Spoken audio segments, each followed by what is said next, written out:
Shabbat Shalom, everybody, and you are welcome to the Shabbat of this morning. The speech of this morning, what God wants us to understand this morning is, I subtitle it, or I call it actually counting the Omer, the counting of the Omer. How do we count the Omer, and what is the Omer in the first place? Right? The Omer is a chef. You know a chef when you cut the barley, you cut them into chef. You gather them. So that is the idea. The Omer, what's called the Omer, the chef is called the Omer. So the counting of the Omer, and I subtitle it, Yeshua is our elevation offering. Yeshua is our elevation offering, the first from the dead. The first from the dead.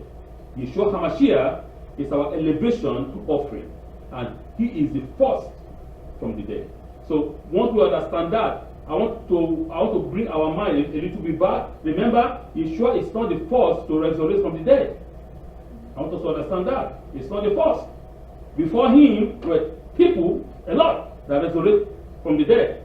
For example, Isaac, the son of Abraham, God resurrected him from the dead. Right? Because Abraham slaughtered him. And God told him, you shall see. And God brought him up from the dead. That Abraham believed forever, eternally. So, number two, we have, what do you call it? We have, the son of the Shunammite woman that Eliyahu brought from the dead. Right? We have Yeshua brought Nazareth from the dead. Right? Yeshua was still alive. So Nazareth came from the dead. That's another one. A lot of them, several of them in the Torah. The bone of Elisha. Right? Remember the story where they threw the dead man in the tomb of Elisha, and the dead man woke up, and he woke up. God resurrected him from the dead. So Yeshua is not the first person that resurrected from the dead. So to us, it's nothing new. Understand that, because we have all those experiences, we have those stories among our people. I will know that it's not special. It's special thing, but we have the experience. It's not the first person. That's the idea. But what makes Yeshua different is this. All other people, they resurrected, right? And they died again. They died the second death. But Yeshua resurrected and ascended into the heavens. It's different. You see, it's not the same, right? All those ones, they resurrected, right? And they grow up and they die again and they're buried, right? But Yeshua resurrected and ascended on high and sat on the right throne of the living God. So that is what makes him different. But resurrection, he said, is nothing new. That somebody resurrected from the dead is nothing new. So we understand that. Okay? See, that has been said. So let's now go ahead. Because I want to clarify that, because people think Yeshua is this kind of special. It's special, but it's not the first person. That's the idea that comes out from the dead. Okay. Pilgrimage Festival of Maṣṣoth, which is Pesach. All right, it's another name for the festival of Pesach. We call it Maṣṣoth. For at the time of the barley harvest, during the festival, on the morrow after the Shabbat, in the book of Leviticus chapter 23 verse 11, and Omer, or the first cutting of the barley harvest, is brought to the temple as an elevation offering, and until the Omer is elevated, we cannot eat from the produce of the new grain. Remember, I told us that our language is a what? It's a picture language. What's the meaning of the word elevation? To elevate, to bring up, to rise. Right? So, now, before the elevation offering, before the Omer, nobody can eat of the what? Of the new grain, of the new product. On the day of the elevation of the Omer, we commence counting the 7 complete Shabbats, which culminate in the pilgrimage of the what? Of Shavuot, the pilgrimage of the weeks, the festival of the weeks. And you shall count for yourself from the morrow after the Shabbat, from the day that you brought the Omer of the elevation offering, 7 complete Shabbats, there shall be until the morrow after the 7th Shabbat. You shall count 50 days. Leviticus chapter 23, verse 15 to 16. But what does the Torah mean by the phrase on the morrow after the Shabbat? What does the Torah mean by the word on the morrow? That means tomorrow after the Shabbat. And if you want to, it's an old English word. An old English word, morrow. Morrow meaning tomorrow, the next day. Right? So after the Shabbat. So there are a lot of arguments. As you know, 2 Jews, 3 opinions. 5 Jews, 200 opinions. That is the idea. Everybody has their own way of doing things. But for us, we understand that the morrow after the Shabbat, meaning Shabbat is the central, is the primary festival of the Lord. And God cannot use Shabbat for another Shabbat for another Shabbat. So every festival has their own name. And every festival is a what? It's a Shabbat. You need to understand. All festivals are Shabbat because we rest. Right? We cease to work. So every festival is a what? It's a Shabbat. But we have one Shabbat, which is the 7th day, which is the primary one, which is the head of all festivals, is Shabbat. So God is telling us in that book that on Shabbat you shall count, not after the festival, because people say, okay, but Pesach is a Shabbat. Yes, Pesach is a kind of a Shabbat. It's a holiday. So we rest. It's a kind of a Shabbat, but that is not the Shabbat that God is talking about. God is talking about the normal Shabbat, the weekly, I would say, the weekly Shabbat, because the Shabbat, I mean the Pesach is yearly, right? Once in a year we do that. But God is saying here about the weekly Shabbat. He said, after the week Shabbat, on the morrow, the next day, you shall begin to do what? To count the Omer. Since the elevation of the Omer occurred during the Pilgrimage of Maṣṣoth, there are those who maintain that the Shabbat in the phrase on the morrow after the Shabbat refer to the 15th of the first month. That is, the first day of the festival, that is the festival of Pesach. Okay? So, which is the holy day, holy, H-O-L-Y, which is the holy day, and thus, by definition, is a type of a Shabbat, because we do what? We rest, right? On what? On Pesach. Therefore, according to this view, the term on the morrow after the Shabbat means the morrow after the first holy day of the festival of Pesach. In other words, on the 16th of the first month. Those who uphold this view commence the counting of the 7 complete Shabbat from the 16th of the first month. I mean, the first month is according to the Torah, is when God lead us out of the world of Mitzrayim, of Egypt. Say, this shall be for you the first day and of the first month. All right. So let us now try to incorporate this in the messianic understanding of what it actually meaning the elevation offering. Remember, Yeshua is our elevation offering. That's our elevation offering. The first fruit from the dead. Okay? So, in other words, okay, the day following the first day, the day following the first day of the unleavened bread, which is the Pesach, is called Yom HaBikurim, right? Yom HaBikurim, that's the first day after the Pesach. It's called Yom HaBikurim, which means the day of the first fruit, right? The day of the first fruit, or Reshit HaKazir, Yesi HaKazir, which means the beginning of the what? Of the harvest. That they begin to do the barley harvest.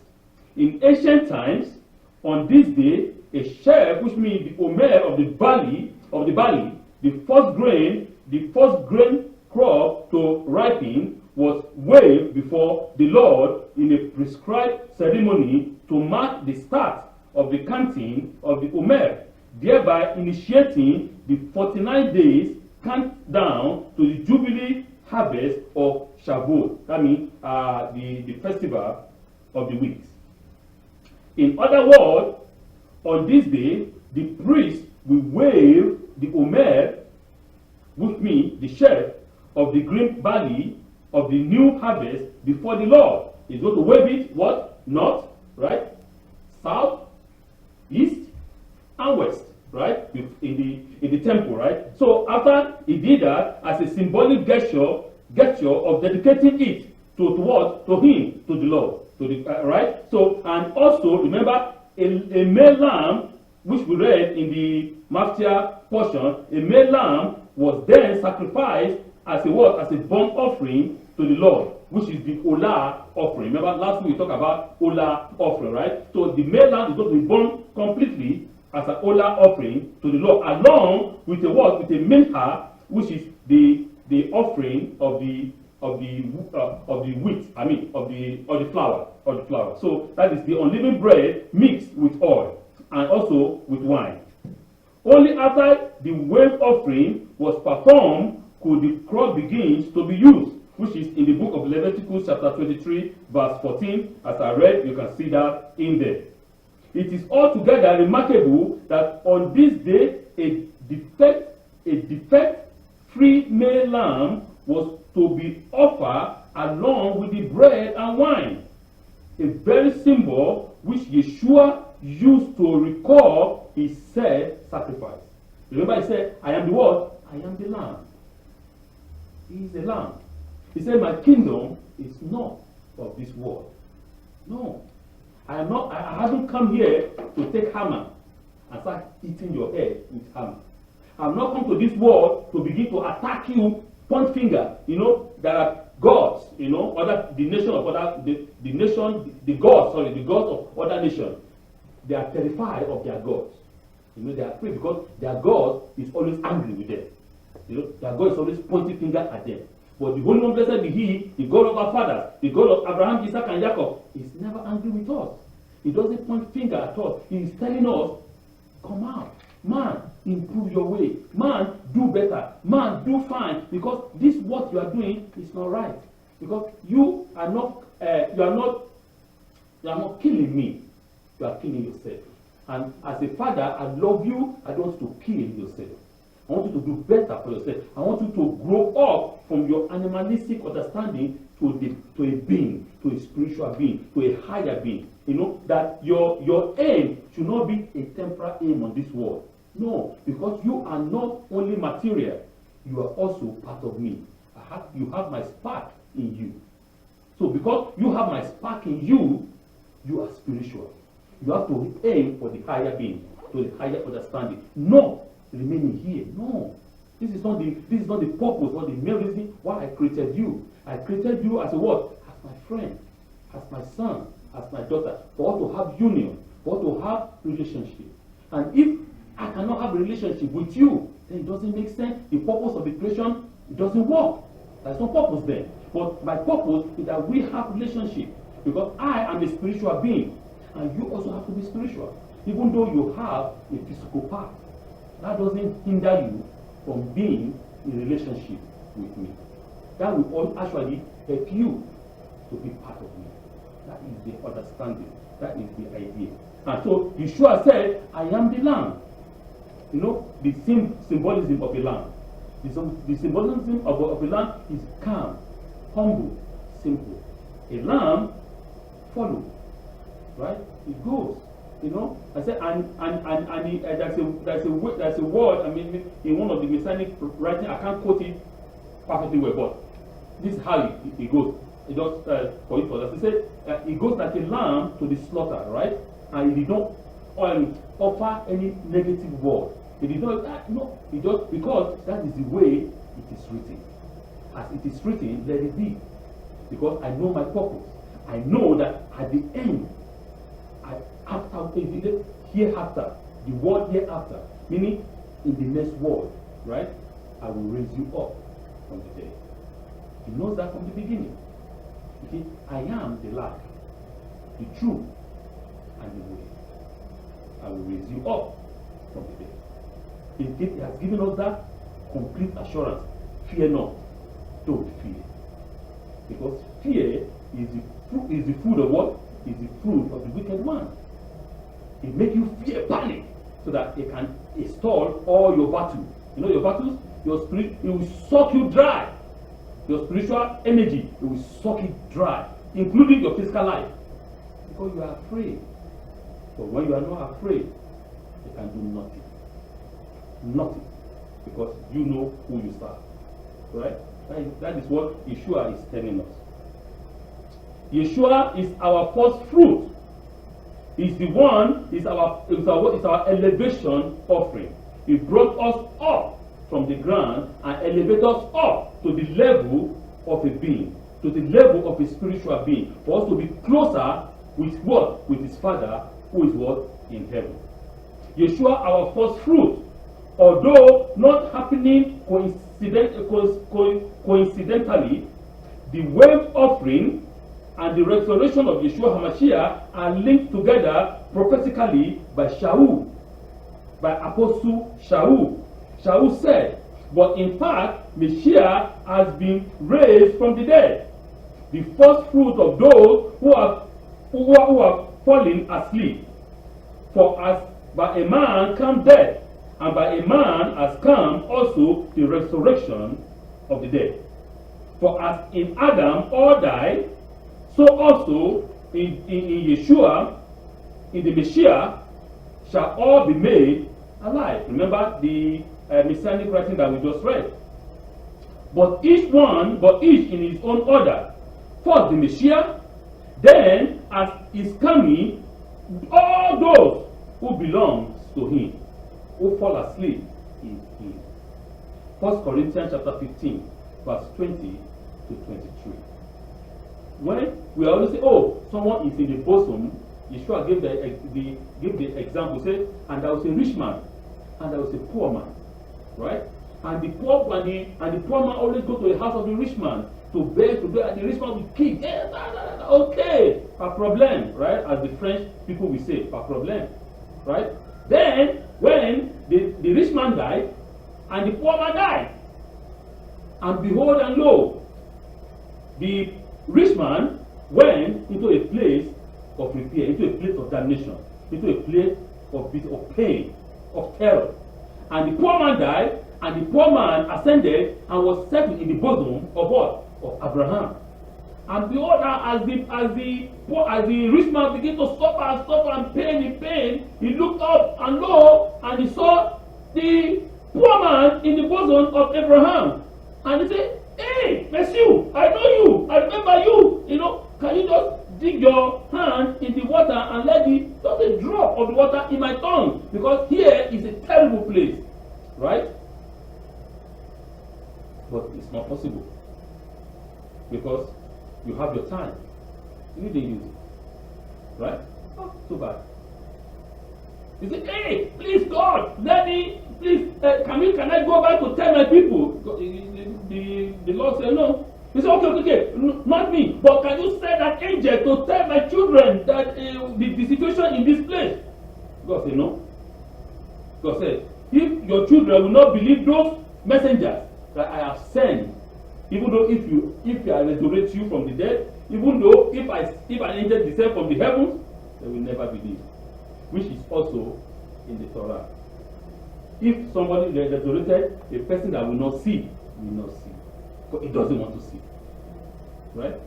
We can also see the example. The Lord God Almighty divided the what? The sea, no? And we pass on the what? On the dry land. We just read it on Pesach, no? God gave us manna. God gave us everything. What happened after 2 days or 1 day? We went to start dancing before the idol. A man is a man. He's always like that. Even though God himself descended from the heaven, a person that will not serve God, he doesn't want to see what they're going to do. He doesn't want to see. He will tell you, oh yeah, it's a plane crash. He will rationalize it. He will always rationalize it, because he doesn't want to believe. Nothing he can do. Right? So, this is what Yeshua is telling us. Here, the apostle clearly linked the first fruit offering with the restoration of Yeshua HaMashiach. You see, the elevation offering, the Omer offering, Yeshua is our Omer offering. It's our elevation offering, right? It is that sacrifice, that self-sacrifice that he gave himself, so that we, all of us, can be elevated before the Lord our God. Because all of us that sleep in him, all the people that sleep in him, all the people that believe in him, all the people that trust him, he will bring them forth on the last day. Because we are what? All in him. We are in his genetic code. We are in his DNA. And when he comes back on the last day, if he didn't come back today or tomorrow or next tomorrow, but I believe the Messiah will come, no matter what. I believe he will surely come. But if he didn't come today, if he didn't come tomorrow, if he didn't come next year, if he didn't come 10,000 years to come, if he didn't come before I sleep, I believe I will rest in him. And when he comes, he will raise me from the dead. That I believe. So that is the understanding. And that is what we have to believe. And when we believe that, I'm telling you, our life will never be the same again. Yeshua's resurrection was like a wave offering, presented before the Father as the first fruit of the harvest to come. He is the first fruit from the harvest that is to come. Right? Moreover, Yeshua presented his first fruit offering to the Holy One, blessed be he, on this very day. The tombs also were opened. Right? The tombs were opened. And many bodies of the saints who had fallen asleep were raised. And coming out of the tombs after the resurrection, they went into the holy city and appeared to many. The book of Matthew, chapter 27, verse 52 to 53. When Yeshua sleep, right after his crucifixion, and he said, the work is done. Right? The Torah said, and there was what? The Messianic, right? He said there was earthquake, and the saints they passed away. They all resurrected, and many people saw them with their two eyes. This is not. It's not a metaphor. Two eyes walking in the holy city. So we need to understand that when he said the work is done, right? The Lord God, what the understanding, the idea is this. Through a man, death comes into the world, right? And through the second Adam, life returned to the world. Through the second Adam, God brought us back to the garden. We were expelled out of the garden because of the stubbornness of a man. And because the obedience of the second Adam, God restored us back to the garden. What the Holy One is saying here is this. The plan of the evil one, the plan of the dark energy will never work. Because I, the Lord, created man in my image. In the image of God, He created him. Not in the image of an angel. No. Not in the image of Sarah. Not in the image of cherubim. But in the image of the Holy One, blessed be He. In the image of Him, He created man. So we are completely different from them, and we are special. And they know that.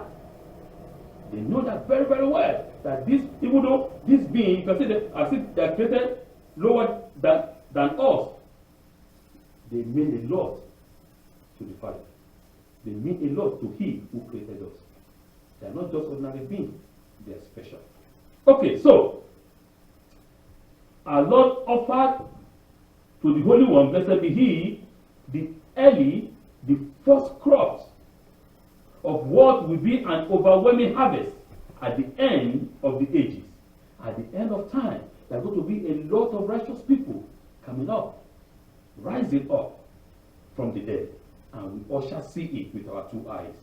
Yeshua is the first begotten of the Holy One, blessed be He. He is a kind of a form of a kid Zedek, which I was talking yesterday. He is the first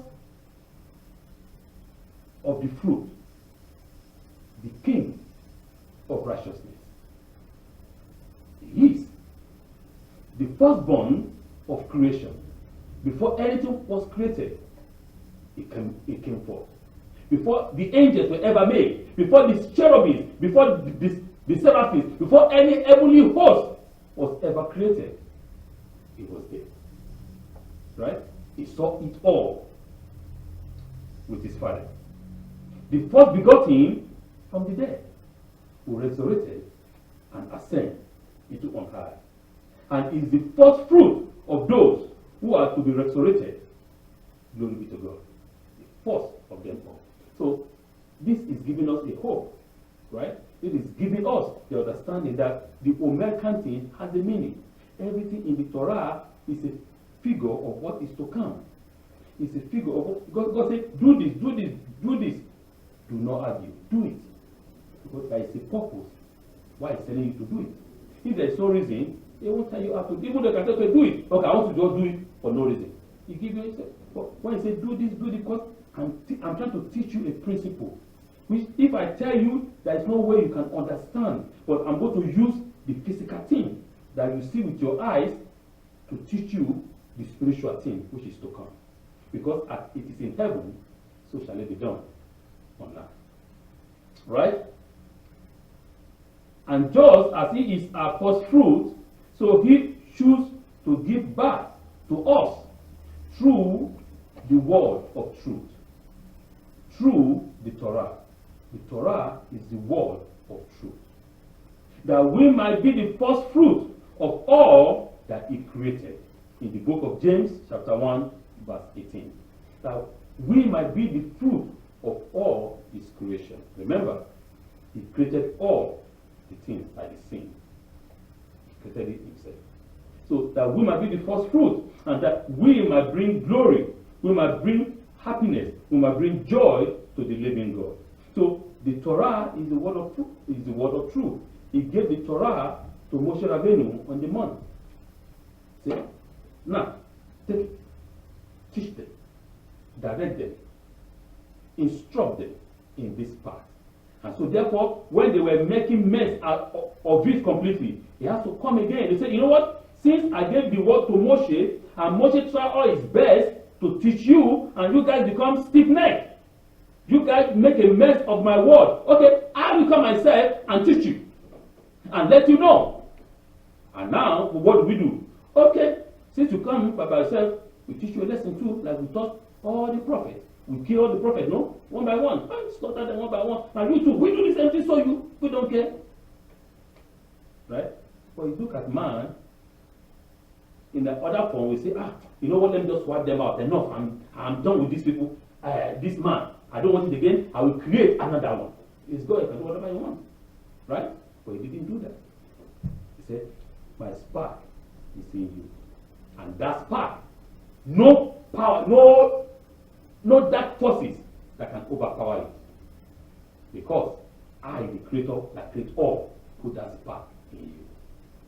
So let us bring that spark forth.